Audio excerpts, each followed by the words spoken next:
Well, it's July the 4th, or it was, and I hope everybody has had a good holiday.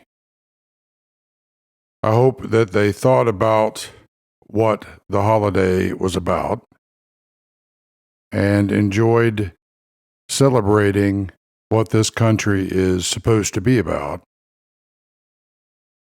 with family and friends. After last year, everything being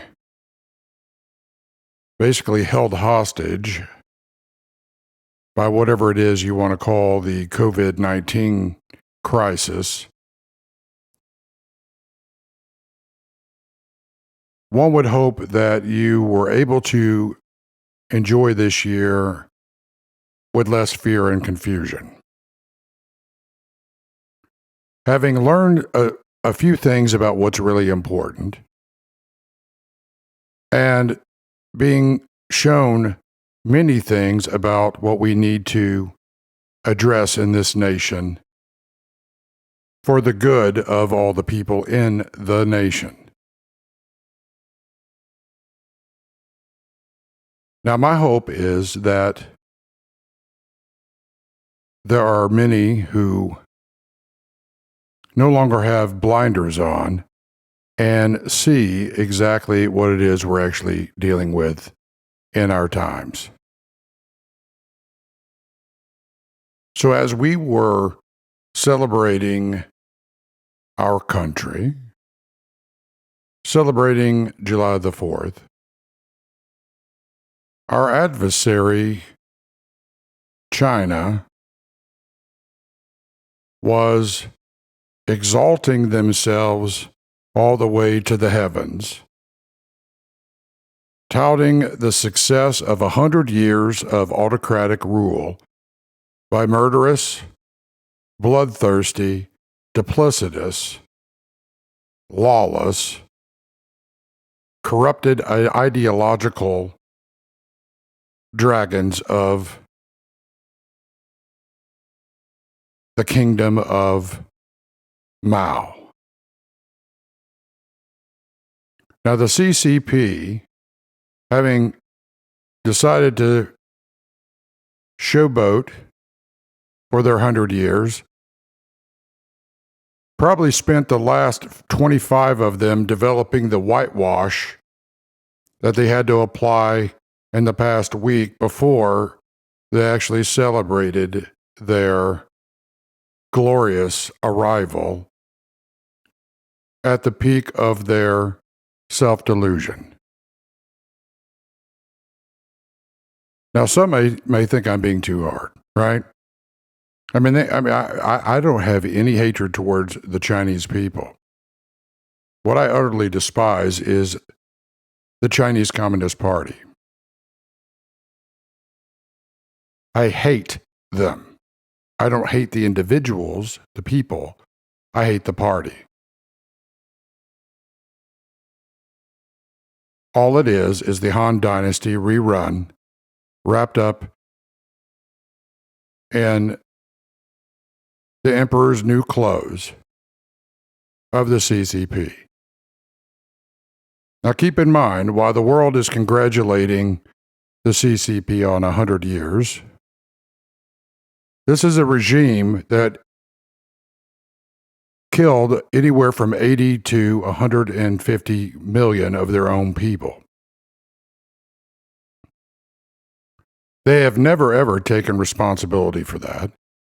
They've never, ever come out and admitted anything they've ever done is wrong, because guess what? In their eyes, they're divine. They're God incarnate on earth.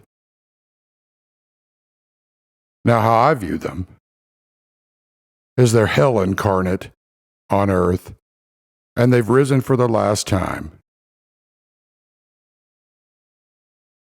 And where they're heading next is a lake of fire. I despise them. But when you watch, right? It's impressive. All those lights. They took the best of Disney, right? Times Square, and everything else around the world and clothe themselves in their own glories. And at the centerpiece of that was their beloved leader, Xi Jinping.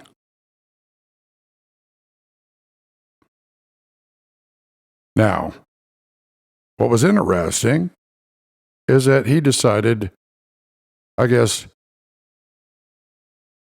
to pay a bit of historical homage to Chairman Mao. You know, the one who persecuted his family and him, and who he feared he would one day become, or actually he never thought he would become one.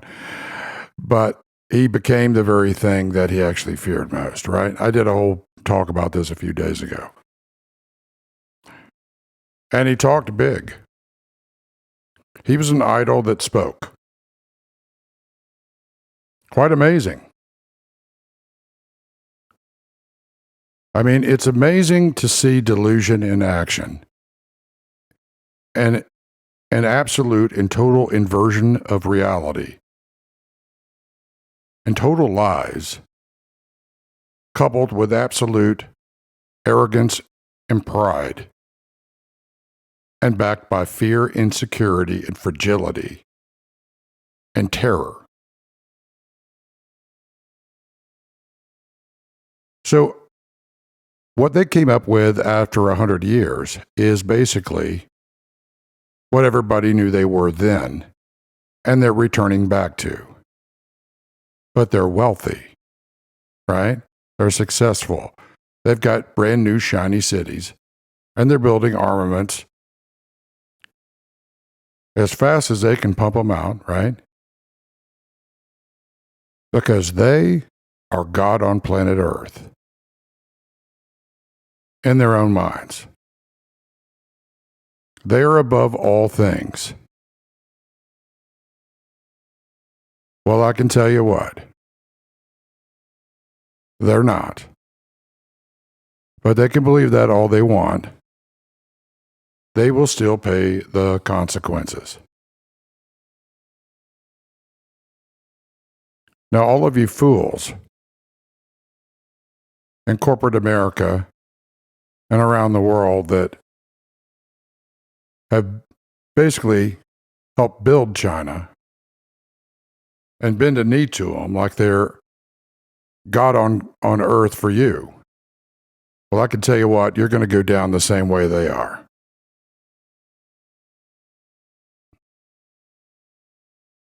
Now, don't get me wrong.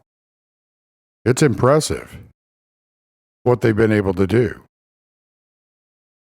What would be absolutely impossible had all of you not helped them do it. Now, you know that's true. So the question I have for you is, now that you have screwed all your peoples, tribes, tongues, and nations, what are you going to do to change that now that everybody's waking up to the reality that you've done it? Are you going to make like Chairman Mao as well? Are you going to rerun that show? And when you die, do you want us to stuff you and put you in a glass sarcophagus and put you on display like Chairman Mao?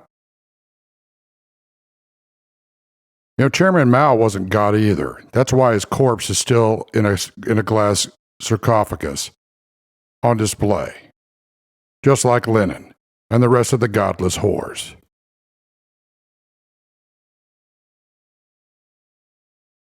You know, a lot of you know what I'm saying is true. A lot of you understand and comprehend what the consequences are to the country for those that continue to bend a knee to Beijing.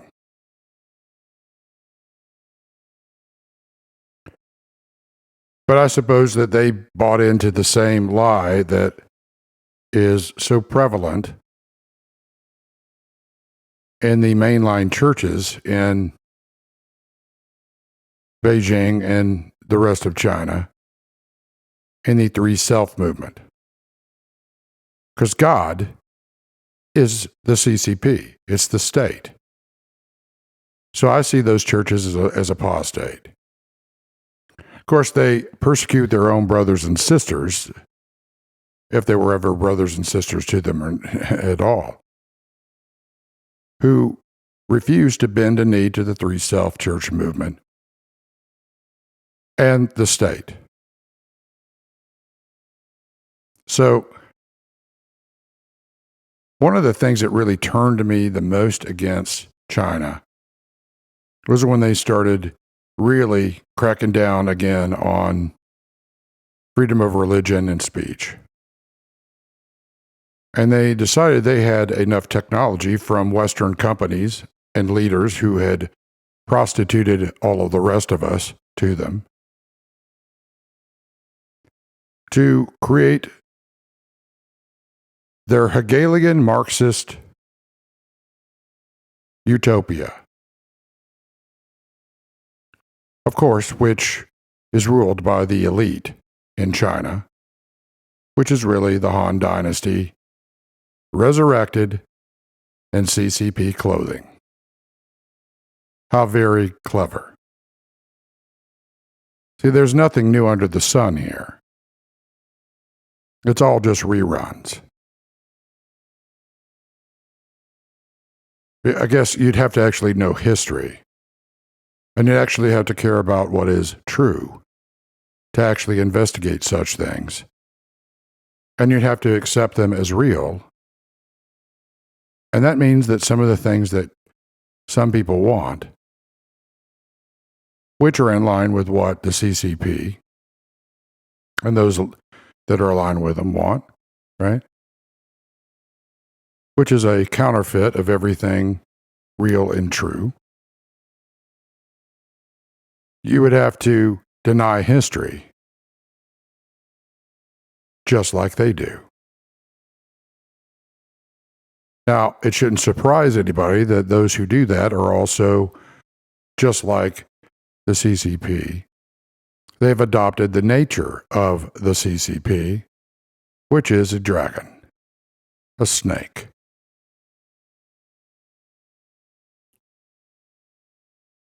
So when you look at the world that you have, it should tell you something that you've been being marketed to, the rise of the glorious kingdom of China, for decades now by your elite. And the reason why they did that was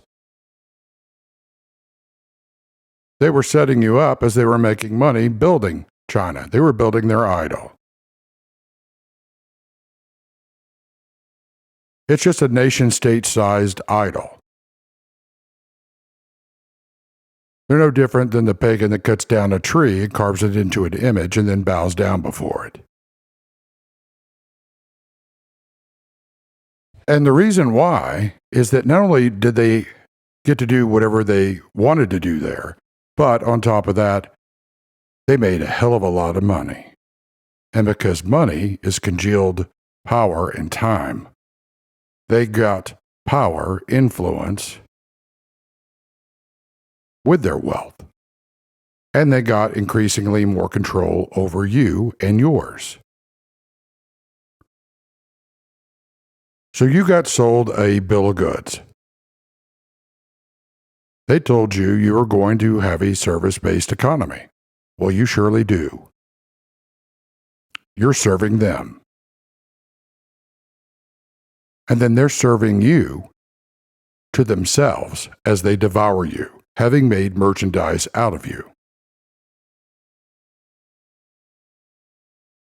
So when you look at those incredibly beautiful cities with their fancy lights, right? And it looks like going to Disney World, Shangri-La, right? And you're enamored by that. I want you to consider the fact that almost everything they have was stolen from you and people like me. and you were used against your own best interests while they plundered all of us.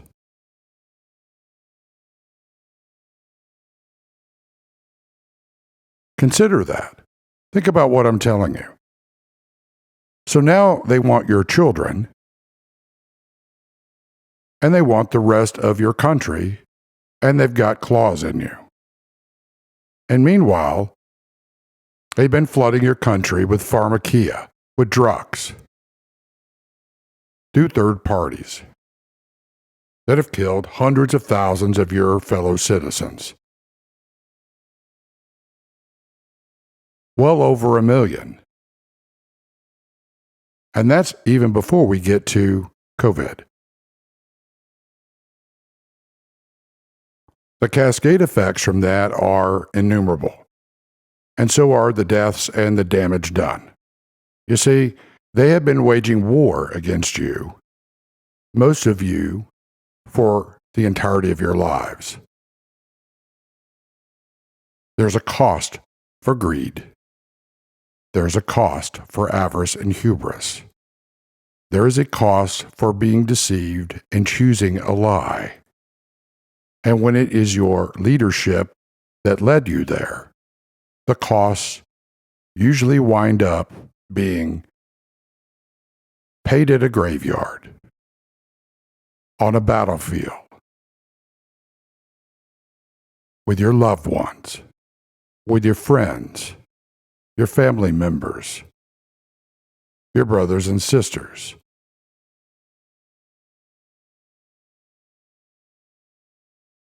So, why am I so hard on the elite? All of history shows that every time a country goes sideways, an empire goes sideways, it's always the elite that created the conditions for it because of their pride and arrogance, their greed, their corruption, their avarice, and their hubris. It wasn't like the people that made the decisions to open the door to China didn't know what China was. It was pretty clear. They were murderous bastards.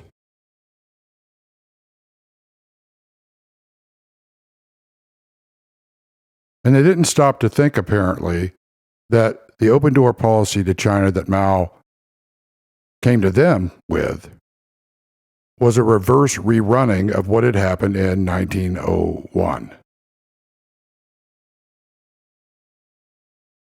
So, when you think about it, and you think about where we are as a nation and what has happened here, one has to ask the question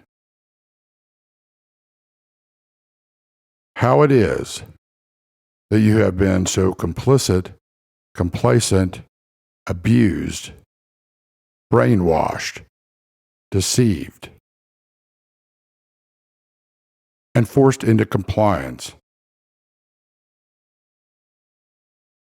with leaders that have been selling you out and making merchandise out of you in the public and private sector.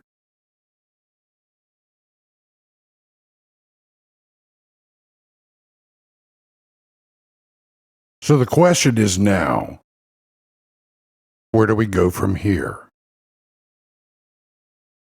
Well, I can tell you this.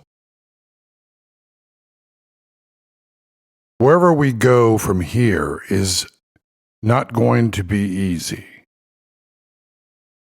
It's not going to come without great cost. And denial of that and an attempt to avoid that will only make our predicament as a nation and the other nations around the world worse.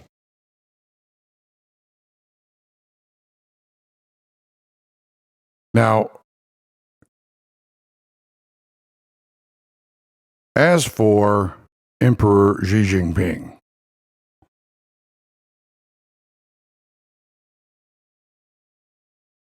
what I saw in his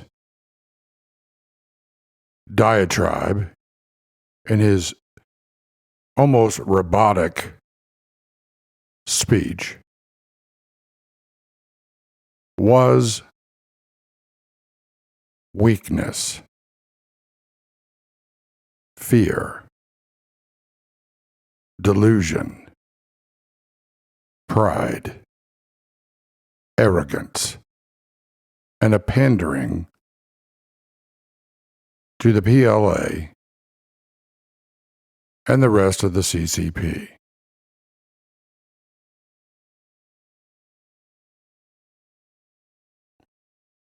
It was rather pathetic. What was also incredibly interesting to me was the fact that he decided to dress himself up in the garb of Mao. In a sense, he has become more like North Korea's regime, rerunning something that projects a myth that everybody plays along with. Xi does things for different reasons. And as I said in my last talk, what he was doing was two things at the same time. One, he was appeasing his fellow serpents so they won't eat him. But he was also telegraphing the fact that, along with the CCP and the PLA, if you really dial in what he was talking about, he's holding the Chinese people hostage. He's using them as a human shield. Now, where have we heard that before? Where have we seen that before? Well, that is what autocrats always do. Because when it comes down to it, they're cowards. When it comes down to it, they are terrified of the consequences they know they will eventually have to deal with. And so they go into a state of denial. That's why I say he's a pathetic human being.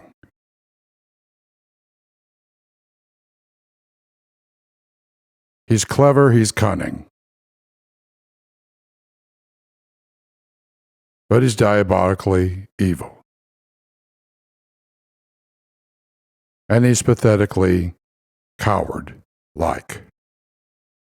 Because he knows if things go sideways, he's a dead man. Now, keep in mind, he's a survivor, so he is willing to do anything he has to do to survive. So he'll dress himself up in whatever garb, ideologically or otherwise, that he sees the need to dress up in to get away with whatever he thinks he needs to do to survive. This is nothing new. But it should tell you something about his predicament and the predicament of China itself. Because China is not as unified as many would like you to believe.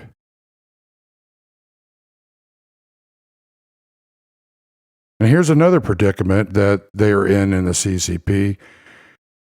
If they don't keep the show going, they know that they will pay the price. And if the country falls to pieces, they'll be the first ones to die. So they're willing to do anything along with Xi to remain in power. Should sound familiar because that's pretty much the way a lot of the elite are around the entirety of the world. So that said, talking big is nothing new. It's meant to project power and to project fear upon their adversaries. It is exactly what a snake does when it's coiling up and it feels threatened.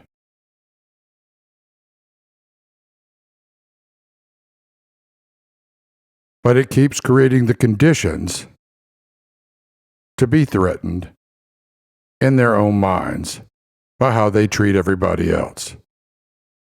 And this is what I mean by those who go the way of pride and arrogance.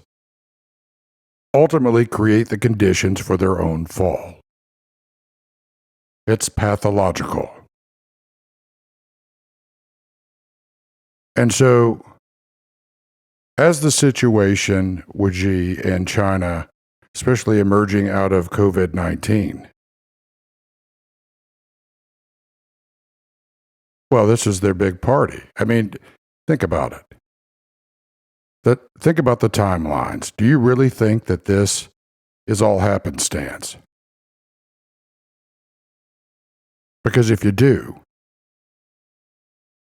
you're fooling yourself. This is scripted. The timing is scripted. There's nothing new under the sun.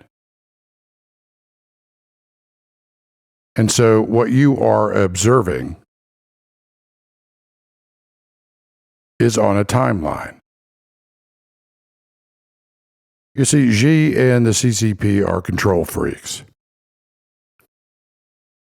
They're brilliant planners. They're incredibly good at strategic realities over a long time, over a period of time.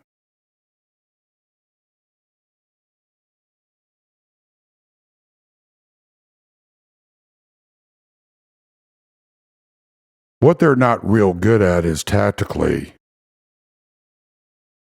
having to deal with their plans being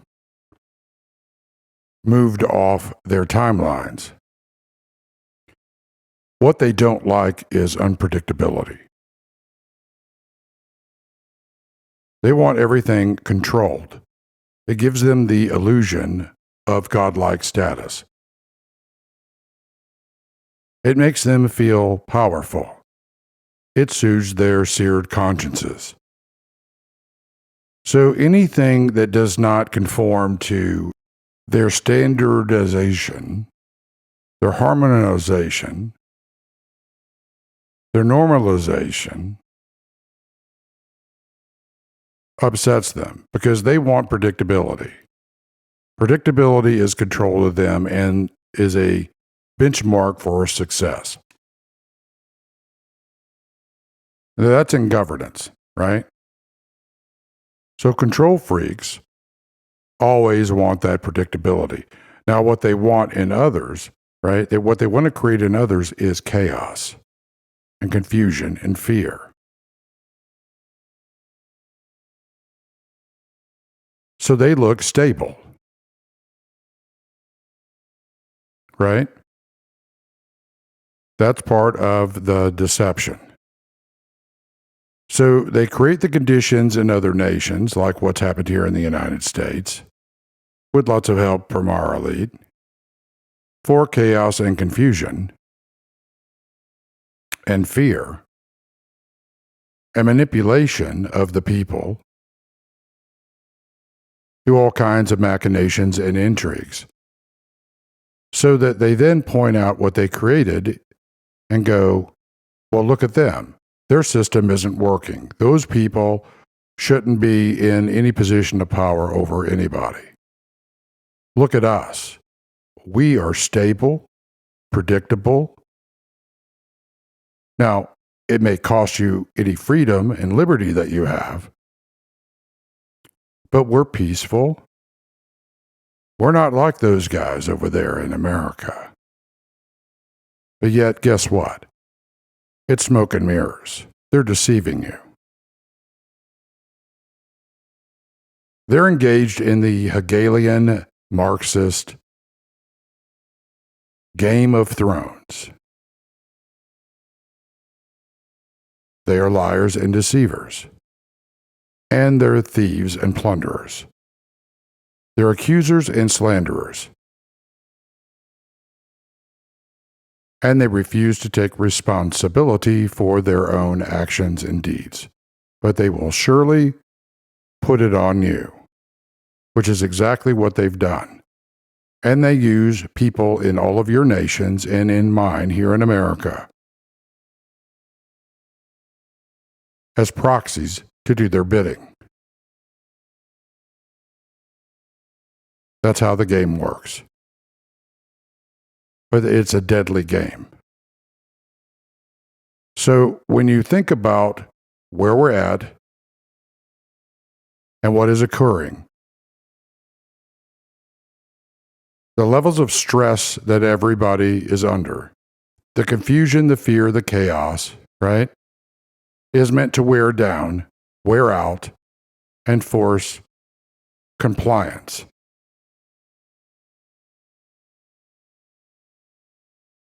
It's a tactic, a strategy, a means and method, right? It's a means and methods approach to defeating you.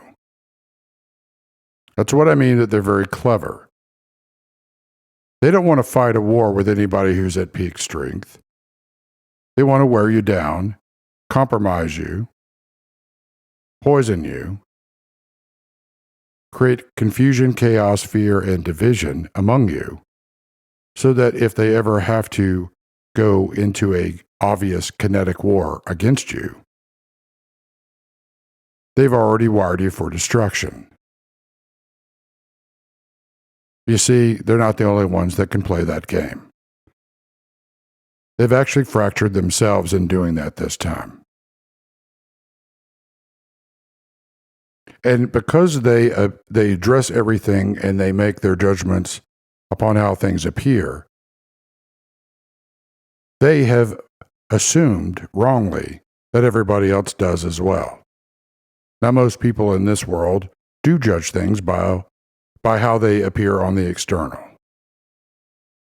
But deception, right? Their deception of others is based on appearances, right? So what they fail to understand is that works both ways. We may appear to be near collapse and a wreck on the externals, but underneath that, well, it might be a completely different story. You see, that's the reality of the world that you live in. If you only can see things based upon how they appear, you do not understand how vulnerable and fragile your position is, and how quickly what you consider success can turn against you, and how quickly the leverage you think you have can actually become a chain around your neck. So the next time I talk about this, we're going to dive back into some of the symbology, some of the history, and we're going to compare and contrast a lot of different things, both with the United States and China and others.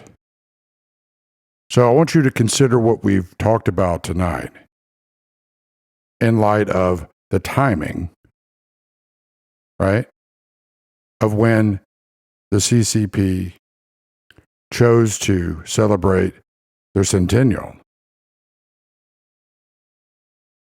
and where that came from in relationship to the founding of the United States of America, and what we were based on, and how that's been mutated and eroded away, mocked and accused, and is under attack. While the CCP 24/7 applies whitewash to cover the rot that they've been for 100 years. Okay? And always remember, as it is for the people, so too it is for the nation.